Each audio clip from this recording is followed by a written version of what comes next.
Hello everyone, আজকে আমি আপনাদের জন্য নিয়ে এলাম একদমই ইউনিক এবং খুবই টেস্টি আর হেলদি একটি চিকেন রেসিপি। যারা হেলদি চিকেন রেসিপি পেতে চান তারা অবশ্যই করে এটি ফলো করবেন। খুবই টেস্টি একটি রেসিপি। তো চলুন দেখে নেওয়া যাক রেসিপিটি। আমি এখানে প্রথমে 500 গ্রাম চিকেন নিয়েছি।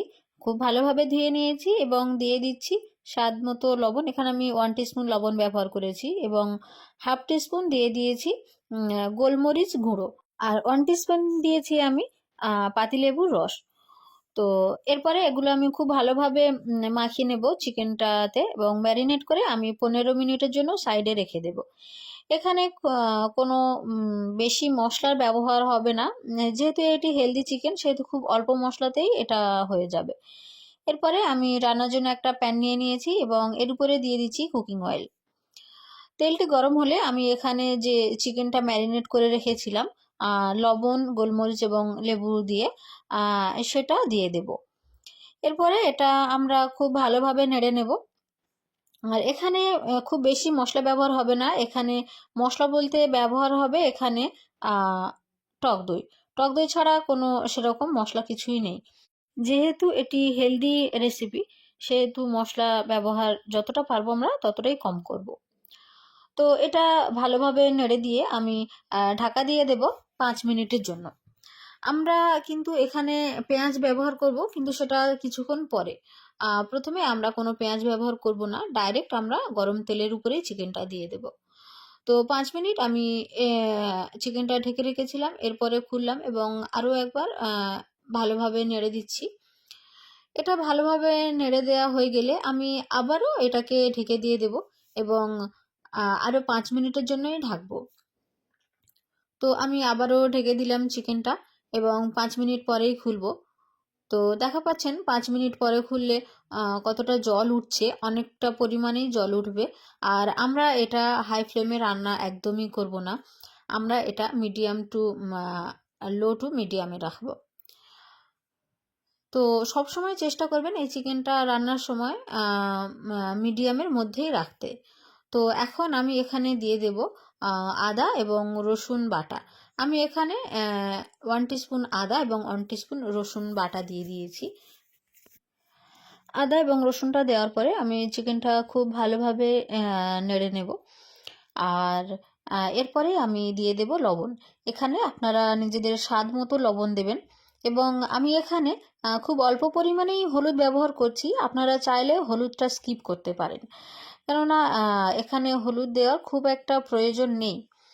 আপনারা যদি একটু কালারিং দেখতে চান তাহলে হলুদটা ব্যবহার করবেন, না হলে হলুদটা ব্যবহার করার প্রয়োজন নেই এখানে।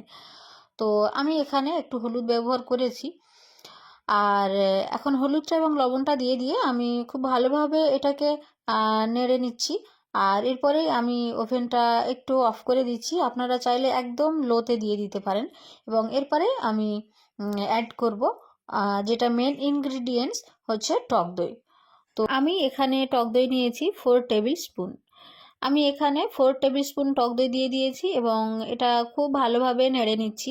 এখন কিন্তু আমার ওভেনটি অফ আছে। আমি ওভেনটি অফ রেখেছি এই জন্য, যদি ওভেনটি অন থাকে তাহলে টক দইটা কেটে যাওয়ার সম্ভাবনা থাকে।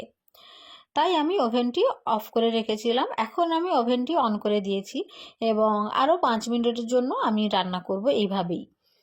তো আপনারা চাইলে ওভেনটি একদম লোতে রেখেই টক দইটা দিতে পারেন, খুব একটা অসুবিধা হবে বলে মনে হয় না। তো এখন আমি আরও 5 মিনিট এভাবে রান্না করে নিচ্ছি এবং দেখা পাচ্ছেন অনেকটাই জল ছেড়ে দিয়েছে। আমরা কোনো রকম জলের ব্যবহার করব না।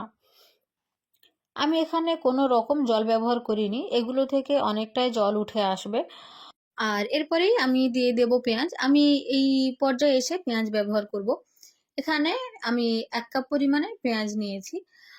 আর এখানে পেঁয়াজটা একদমই গলে যাবে না, পেঁয়াজটা একটু গোটা থাকবে, তাহলে খেতে খুবই ভালো লাগবে রেসিপিটি। আর এই রেসিপিটি আপনারা রুটি, নান যেকোনো কিছুর সঙ্গে খেতে পারবেন। খুবই টেস্টফুল একটি রেসিপি। এখন আমি খুব ভালোভাবে এটাকে নেড়ে দিচ্ছি এবং আমি এখন এটা ঢেকে দেব। আমি আরও 5 মিনিটের জন্য এটা ঢেকে দেব এবং 5 মিনিট পরেই দেখব পেঁয়াজটা অনেকটাই গলে যাবে 5 মিনিটে। তো 5 মিনিট হয়ে গিয়েছে, চলুন দেখে নেওয়া যাক এটা খুলে। তো আমি ঢাকনাটা খুললাম এবং দেখা পাচ্ছেন কতটা জল উঠেছে। এখন আমি এটাতে দিয়ে দেব কয়েকটি কাঁচা লঙ্কা, আর দিয়ে দেব হাফ টিস্পুন গোলমরিচ। গোলমরিচটা আমি এখানে অবশ্যই ব্যবহার করব, আর আপনারা সবাই অবশ্যই এটা ব্যবহার করবেন। আপনারা যেহেতু এটা হেলদি চিকেন রেসিপি হচ্ছে, আর আপনারা যারাই গোলমরিচ খান তারা তো এর উপকারিতা এবং টেস্ট অবশ্যই জানবেন। আর অবশ্যই করে এটা ব্যবহার করবেন, তা না হলে কিন্তু আসল স্বাদটা পাবেন না। তো গোলমরিচ এবং কাঁচা লঙ্কা দেওয়ার পরে আমি এটা খুব ভালোভাবে কষে নেব এবং আরও 5 মিনিটের জন্য ঢাকা দিয়ে দেব। আর আমরা এটাতে কোনো এক্সট্রা জল ব্যবহার করব না, যেহেতু আমরা এটা লো টু মিডিয়াম ফ্লেমে রান্না করছি, সেহেতু এটা থেকে অনেকটা জল উঠবে এবং এই জলেই আমাদের রান্না হয়ে যাবে। 5 মিনিট পর ঢাকাটা খুলে আমরা খুব ভালোভাবে এটা কষে নিয়েছি। আর এবার এটাতে আমরা দিয়ে দেব আমাদের লাস্ট ইনগ্রিডিয়েন্টস, ধনিয়া পাতা।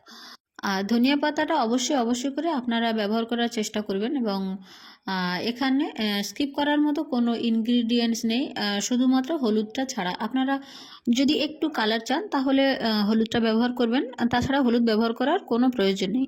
এখন আমরা আবার ঢেকে দেব 2 মিনিটের জন্য, এবং 2 মিনিট আমরা এভাবেই রান্না করব। 2 মিনিট পরে ঢাকাটা খুলে দেখব কেমন হয়েছে। তো এই আমাদের আছে রেসিপি, এবং এখন এটা আমরা খুব ভালোভাবে আরও একবার নেড়ে দেব। আর এখানে আর আমরা বেশিক্ষণ রান্না করব না, বেশ অনেকটাক্ষণ রান্না করা হলো, এবং পুরো রান্নাটা আমরা মিডিয়াম ফ্লেমেই রান্না করেছি।